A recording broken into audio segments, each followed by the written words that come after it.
आदरणीय सभी मार्गदर्शक मंडल के सभी मार्गदर्शक कार्यकर्ता और यहाँ पे मेरे सामने बैठे सभी सेवक सेविका बाल मित्र, आप सभी को मेरा नमस्कार।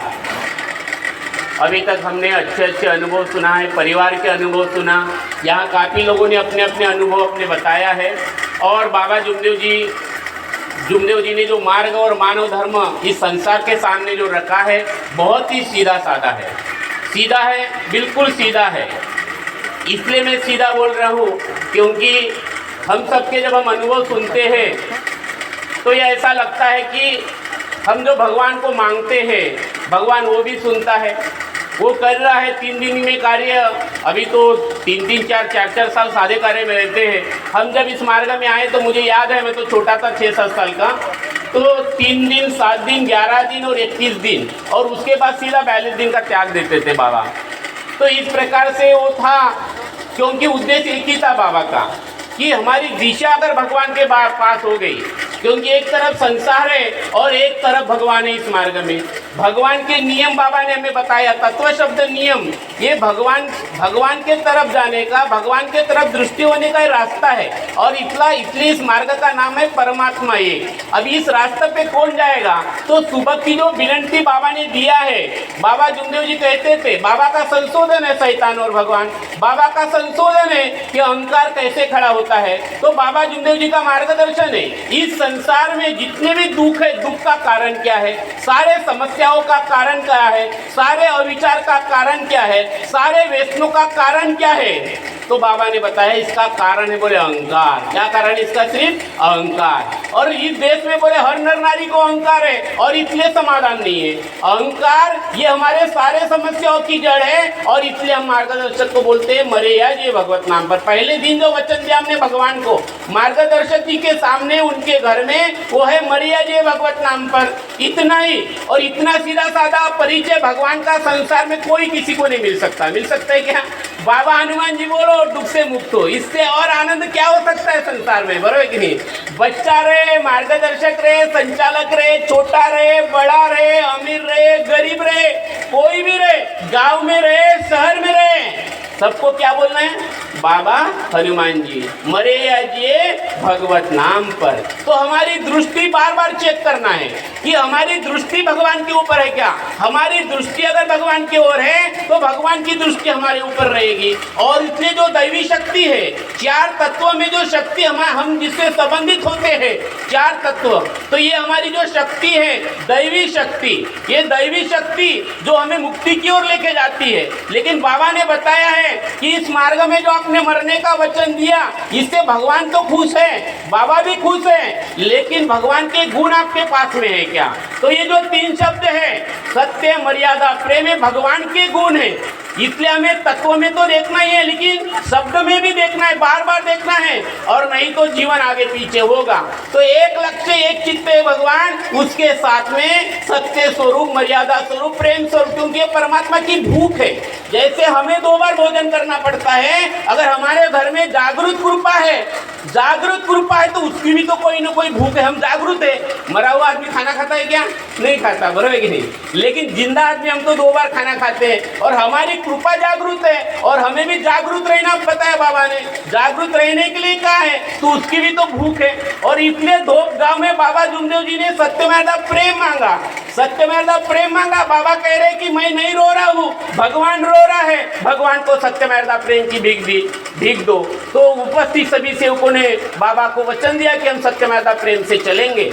तो बाबा जुमदेव जी भी भवन में जब भी मार्गदर्शन करते थे, बाबा यही पूछते थे कि कितने सेवक अपने परिवार में और सेवकों में सत्यमेव प्रेम से चलते? बोले हाथ खड़ा करो, बोले ना, हाथ खड़ा करो। ये सवाल पूछते थे बाबा, क्योंकि बाबा के सामने श्री भगवान दिखते थे। बाबा ने अपने तरफ उंगली नहीं दिखाया, बाबा ने बार बार भगवान के तरफ उंगली दिखाया, बार बार यही कहा कि आपका भगवान आपके पास में। संसार में ऐसे सद्गुरु आपको कभी नहीं मिलेंगे कि वो कहेंगे कि भगवान आपके पास है, क्योंकि सब लोग गर्दी करना चाहते हैं, बराबर कि नहीं? मेरी गर्दी, और ये तांत्रिक मांत्रिक लोग यही करते थे ना इस मार्ग में आने के पहले। और इतने सारे हम दौड़ के भाग के आए हैं, बाबा ने हमारी दौड़ रोक दिया। दौड़ रुके कि नहीं? हमारी दौड़ रोक के मन को बिल्कुल शांत रखना है।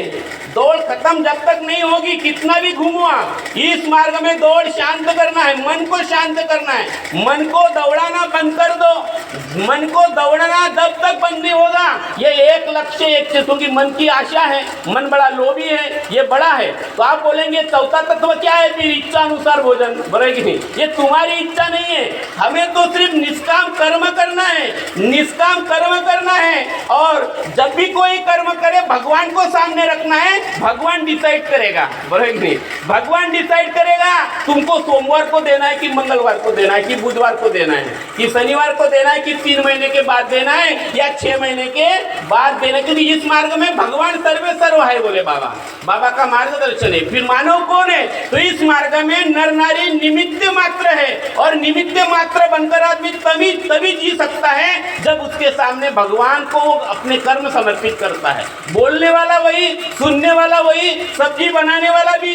जब आप जैसे आप खाना बनाते हो, बरोबर की नाही? मी तो रोजच स्वयंपाक बनवतो, बरोबर की नाही? माया मागे ते हे त्या रोज रोज बनवणे आराम से खाते तो मस्त आहे की नाही? झाले तुम्ही खाली, बरोबर की नाही? लेकिन आपके सामने है कि खाने वाली भी भगवान है, क्योंकि आत्मा में परमात्मा है। और आपने भगवान से कहा, भगवान ये मेरे घर में आत्मा है और आत्मा में परमात्मा है, ये खाने वाला भी परमात्मा ही है, बरोबर कि नहीं? ये भाव जिस दिल से बनाएंगे वो भोजन अमृत बन जाएगा, वो भोजन भोग हो जाएगा परमात्मा का। ये बाबा ने सिखाया है हमें, और इसी को ये बार बार करना है। और ये हमें संसार में रहने करना है, क्योंकि एक तरफ संसार है और एक तरफ भगवान है, भगवान के कार्य हमें करना है। तो दृष्टि किधर है? तो संसार, और बाबा भी संसार में रहे, लेकिन बाबा कमल का फूल बने, बाबा विचारों के पूर्ण बने। बाबा ने फर्क बताया, सेवकों में और बाबा में फर्क क्या है? सेवकों में और बाबा में फर्क क्या है? विचारों का। कौन सा विचार? तो बाबा विचारों से पूर्ण थे, क्योंकि बाबा को भगवान ही दिखता था, 24 घंटे भगवान। और हमको क्या दिखता है? कापूर लगाए तो क्या दिखता है हमको? क्या दिखता है हमको? मैं पोरीचं लग्न केव्हा होईल, हे बाबा माय नातीन कशी अशी काऊन करते, बरोबर आहे की नाही? हमारे विचार कैसे, और बाबा विचारों से पूर्ण थे, है ना? डॉक्टर मनोज डुमरीकर को बाबा ने वही बताया, तुझे जितना जमता उतना कर, बोले मेरा भगवान तुझे कम पड़ने नहीं देगा, बोले कि नहीं? तो बाबा के विचार कैसे और हमारे विचार कैसे?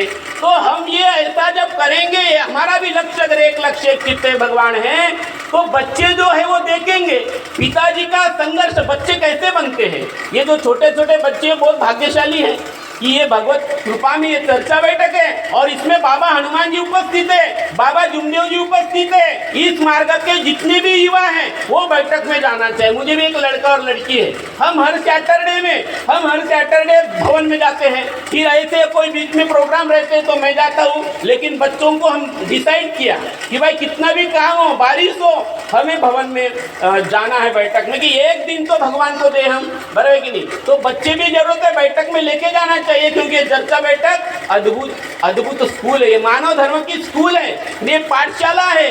अभी से चर्चा बैठक में जाते जा प्यारे, नहीं तो फिर पछताना है, और खिला पिला कर देह बढ़ाया ये भी अग्नि में जलाना। कितना भी काजू किशमिश बादाम खा लो, 2-4 मकान बांध लो, कुछ भी कर लो, इसका शरीर का असली घर जो है वो स्मशान घाट में है। लेकिन बाबा ने जो जीवन का उद्देश्य बताया, हमें आज अगर भगवान दिखता है, बोले अगर आज हमें भगवान दिखता है, मेरी गारंटी है, बोले आप खून निकालो, ब्लेड लो, खून निकालो, और स्याही से नहीं खून से लिखो। बोले अगर आज भगवान दिखता है, अंतिम समय में भी भगवान दिखेगा, और मरने के बाद भी कौन दिखेगा? बोले भगवान ही दिखेगा, बरोबर है। लेकिन जिसको आज भगवान नहीं दिखता, जैसे यहाँ कई लोग हैं, मैं कार्यक्रम में देखता हूँ, हरिण गेड़े जी, इनको भगवान ही दिखता है, क्षीरसागर जी, इनको भगवान ही दिखता है, कि दुख इनके है, परेशानी इनको है, और क्षीरसागर जी इनको 10 बार फोन करते हैं कि कार्य कैसे चल रहे हैं ना, क्योंकि इनकी इच्छा है कि इनके घर में सुख समाधानी हो। ये सुख समाधानी हुई तो आज भगवत कार्य की चर्चा बैठक हुई, बरोबर है कि नहीं? अगर ये दुखी होते तो बैठक होती क्या भगवान की? नहीं होती। तो ये जो सोच है, मुस्कुराकर गम का जहर पीना जिनको आ गया, ये हकीकत है, दाम में जीना उनको आ गया, बराबर कि नहीं। तो दुख इनके है, तो बाबा ऐसे ही जिए। बाबा को कितना दिन रात मेहनत करना पड़ता था, सवेरे सेवक, दोपहर को सेवक, रात में सेवक, गांव में सेवक, बाहर जाते तब सेवक, उस समय बैंक थी तब सेवक, सेवक की सेवक, बराबर कि नहीं। और बाबा ने इतना मेहनत किया, अपनी जान की परवाह नहीं किया, और ये धन बाबा ने इतना कमाया, इतना कमाया, और सबको बताया आपका भगवान आपके पास में है, और इसलिए बाबा का धन कम नहीं हो रहा है, बढ़ रहा है कि कम हो रहा है। और बाबा ने बिल्डिंग बांधते तो जीर्ण हो जाती, धन टूट जाती थी, लेकिन बाबा का धन बढ़ ही रहा है, बढ़ ही रहा है, बढ़ ही रहा है। पूरब, पश्चिम, उत्तर, दक्षिण, और इधर गुवाहाटी या गोवा सब घर में होंगे बाबा हनुमान जी आने वाले दिनों में। बाबा ने इतना त्याग किया, इतना विश्वास बाबा भगवान के ऊपर। हम जब छोटे थे, गाँव में आते थे, एक सेवक और 2 सेवक, जब पूरा गांव एक बाजू में और ये 2 सेवक, लेकिन इतनी एकता, इतना भाव, इतना प्रेम, इतना प्रेम कि गांव के गांव आ जागे। ये बाबा की कृपा है। बाबा कहते कि पूरा गांव आएगा, बोले पूरा गांव आएगा। तो ये हम ऐसा जो भाव रखे हैं और जिन्होंने विश्वास रखे हैं, आज हमारा सेवक परिवार, तो एक हमारा परिवार और ये सेवकों का परिवार। इसलिए जो आने वाली पीढ़ी है, आने वाली पीढ़ी है, इनको बाबा के साथ कनेक्ट करना है, बाबा जुमदेव जी के साथ कनेक्ट करना है, क्योंकि बच्चों को अगर आगे बढ़ाना है तो माँ के संस्कार बहुत जरूरी है। माँ के संस्कार जरूरी है। पिताजी का संघर्ष बच्चा देखता है, बराबर कि नहीं। पिताजी का संघर्ष देखता है और माँ के संस्कार बच्चा देखता है, लेकिन इन दोनों के बीच में उसको किसके साथ कनेक्ट करना है? बाबा जुमदेव जी के साथ, क्योंकि उसको गुरु होना जरूरी है। मैं कई जगह जाता हूँ। मैं कल एक प्रोग्राम में मेरे कंपनी के सीएमडी के साथ में गया था, भास्कर, दैनिक भास्कर ऑफिस में गया था। वहाँ पे ऐसी चर्चा निकली, वो दुर्गा का और बड़ा आयोजन करते हैं दैनिक भास्कर वाले। उनके सामने का आया एक सवाल आया कि भाई ये जो हमारे जो कल्चर है, भारत की जो संस्कृति है, और नई पीढ़ी इसको भूलते जा रही है, तो उनका सबका ये कहना था कि भाई हमने ऐसे आयोजन करना चाहिए, नई पीढ़ी पूजा पाठ करना चाहिए वगैरह वगैरह। लेकिन मेरे मन में ऐसा ख्याल आया कि बच्चे जितने जरूरी है, उनके माँ बाप को सही होना बहुत जरूरी है, बराबर कि नहीं। मेरे भी घर में 2 बच्चे, कई बच्चे गलती करते हैं तो मैं मिसेज को कहता हूँ नहीं, इनको नहीं बोलने का, अपने आप में झांकना। हमारी कई गलती है तब उसका रिएक्शन है, क्योंकि हम उनके रूट है, वो हमारे फल है। बच्चे हमारे फल है, हम उनकी जड़ें हैं। पति पत्नी को ध्यान रखना है, पति पत्नी को ध्यान रखना है कि हमारे विचार कैसे हैं। हमारे विचार जैसे रहेंगे वैसे ही बच्चे निकलेंगे, वैसे ही बच्चे आगे बढ़ेंगे। और तीसरा बच्चों का देखना है उनकी संगति, वो कौन से दोस्तों के साथ रहता है, क्योंकि कोई भी माँ बाप नहीं सोचता कि उनके बच्चे गलत निकले, बिगड़ जाए। ऐसा सोचते हैं क्या? अभी आप जिनके घर में बैठे हैं, उन्होंने कभी सोचा नहीं था कि उनके बच्चे खराब निकलना चाहिए या उनका बच्चा बिगड़ना चाहिए, लेकिन उनकी संगति बहुत जरूरी है। तो 3 चीजें हमें ध्यान में रखना है कि उनको संगति अगर अच्छी करना है, उनका गुरु अच्छा है। आप अपने बच्चों की संगति देखो, 5वीं कक्षा में जैसा ही गया, आप देखो कि वो किसके साथ बैठता और उठता है, क्या बातें करता है। तो संगति बहुत जरूरी है। आज मोबाइल का जमाना है, टीवी आया है, बहुत सारी चीजें आए हैं, और बच्चे को अगर एक साथ अगर उसको ध्यान लग गया, एक लक्ष्य एक चित्ते भगवान। हम भी बचपन से, मैं उम्र की 12 साल से घर के बाहर हूँ। मेरे माँ ने मुझे एक ही शब्द दिया था, क्या बोला था मुझे? बेटा बोले मैं तुझे 24 घंटे नहीं देखूंगी, लेकिन मेरे बाबा हनुमान जी तुझे 24 घंटे देखने वाले, बोले एक बात ध्यान रखना। तो ये मन में, दिमाग में डाल लिया था, और मुझे लगता था कि मुझे कौन देख रहा है? बाबा हनुमान जी देख रहे हैं। तो ये जो संस्कार है, ये माँ का काम है। पिताजी का संघर्ष जरूरी है कि वो कैसे अपने जीवन में आगे बढ़ते हैं। तो इस प्रकार से तत्व, शब्द और नियम, कैसे बोलना, गृहस्थी कैसे ऊपर जाएगी, ये सारी चीजें होगा। पहले तत्व जो हमें शक्ति देते हैं, शब्द हमें भक्ति देते हैं, और 5 नियम हमें युक्ति देते हैं। तो जहाँ शक्ति है, जहाँ भक्ति है, जहाँ युक्ति है, और वहीं पे बाबा ने कहा मुक्ति है। वहीं पे क्या है? मुक्ति है। जहाँ शक्ति है, भक्ति है, युक्ति है, वहाँ पे ही मुक्ति है। और इसलिए मुक्ति का मार्ग है, लेकिन मुक्ति तब मिलेगी जब आप विचारों से, भावनाओं से, जो बुरे विचार है, बाबा कहते थे बुरे विचार बोले दानव के बोले, बुरे विचार दानव के और अच्छे विचार मानव के बोले। तो बार बार देखना है तत्व, शब्द, नियम कहने में। और ऐसा नहीं कि सवेरे ही देखो एक बार, ऐसा नियम है क्या? सवेरे देखना चाहिए तत्व, शब्द, नियम कहने में, बराबर कि नहीं? आप जैसे भाई लोग हैं, देखो इनके बाल वो संवारते रहते हैं, 10 बार आईने में देखते, चेहरा बिगड़ा तो नहीं, टिकली इधर उधर गई तो नहीं, बिंदी है ना, देखते हैं ना आईने में, वैसे ही बार बार देखना है। तत्व शब्द नियम के आईने में बार बार देखना है कि मेरे कदम आड़े टेढ़े तो हुए नहीं, क्योंकि करंट है, ये मुझे भी लागू है, आपको भी नियम है। हाँ, मैं भी इधर गड़बड़ हो गया तो तुरंत करंट लगता है, परिवार में भी लगता है और तुरंत करंट है। और इसलिए तत्व शब्द नियम के आईने में बार बार देखना है।